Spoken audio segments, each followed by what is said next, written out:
कई बार बहुत से लोगों के साथ कुछ घटनाएं ऐसी हो जाती हैं कि अगर वो किसी को बताना भी चाहें तो भी लोग उनकी बातों पर विश्वास नहीं करते। पर कई घटनाएं ऐसे भी होती हैं कि लोगों को ना चाहते हुए भी इन सब बातों पर विश्वास करना पड़ता है कि ये शक्तियाँ सही में दुनिया में मौजूद हैं। ऐसे ही कुछ हुआ था लटोया नाम की एक औरत के साथ। लटोया नवंबर 2011 में अपनी 3 बच्चों और अपनी माँ के साथ कैरोलिना के एक घर में किराए पर रहने आई थी। लटोया को वो घर पसंद नहीं था, पर लटोया की फाइनेंशियल कंडीशन सही नहीं थी, जिस वजह से वो इस घर में मजबूरी में रह रही थी। घर आते ही लटोया को घर में कुछ अजीब अजीब सी आवाज़ें आती थी। उसे यह एहसास होता था कि घर में उनके अलावा भी कोई है, और लटोया और उसकी फैमिली को पैरानॉर्मल इंसिडेंट भी देखने को मिलते थे। दिसंबर के महीने में अचानक लटोया के घर में बिग ब्लैक फ्लाई ने हमला कर दिया, और ये बिग ब्लैक फ्लाई लाखों की तादाद में थी। ये बात काफ़ी हैरान करने वाली थी, क्योंकि इतनी कड़कती सर्दी में ये बिग ब्लैक फ्लाइज का हमला कैसे हो सकता है, क्योंकि सर्दियां आते ही ये मक्खियां गर्म इलाके में चली जाती हैं, और ये मक्खियों का लाखों का झुंड सिर्फ लटोया के घर में ही था।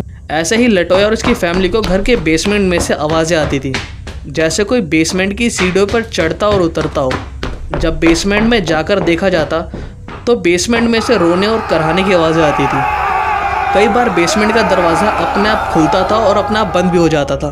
जैसे तैसे लटोया और उसकी फैमिली ये सब चीज़ें झेल रहे थे।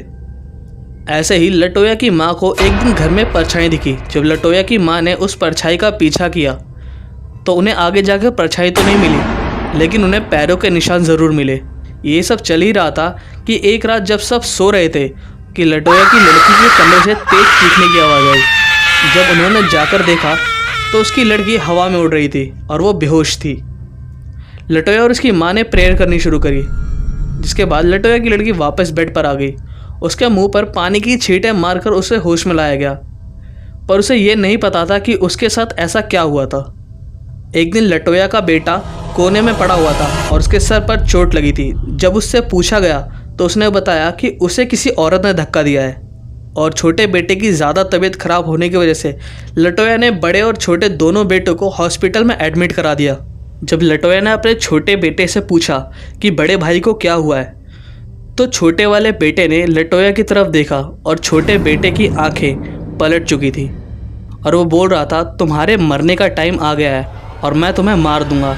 ये कहते ही वो दीवार और छतों पे चलने लगा, और ये सारी घटना पुलिस और डॉक्टर्स के आगे हुई थी।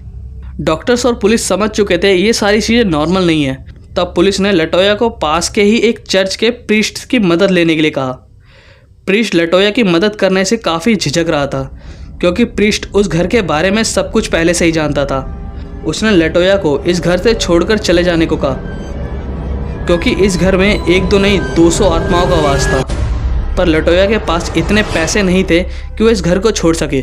पर पुलिस और लटोया के ज़्यादा रिक्वेस्ट करने की वजह से वो प्रीस्ट लटोया के साथ उसके घर गया और एक्सॉर्सिज्म की प्रक्रिया शुरू करी। लटोया और उसकी फैमिली के ऊपर प्रीस्ट की हेल्प से 3 एक्सॉर्सिज्म किए गए, जिसके बाद उन्हें 200 भूत प्रेतों से छुटकारा मिल गया।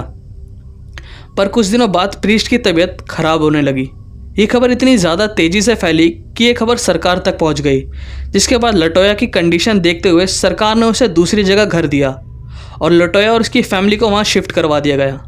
लटोया के जाने के बाद वो घर काफ़ी सुनसान हो गया था, और इन आत्माओं का कहर अब उनके पड़ोसियों पर बरसने लगा था। इस घर के आसपास के पड़ोसी अब बहुत ज़्यादा खौफ में रहने लगे थे। कुछ दिनों बाद इस घर पे एक मूवी बनी, डीमन हाउस। लोग इस घर से ज़्यादा परेशान हो गए तो सरकार ने इस घर को तोड़ने का आदेश दे दिया और इस घर को तोड़वा दिया गया। इस बारे में आपका क्या कहना है?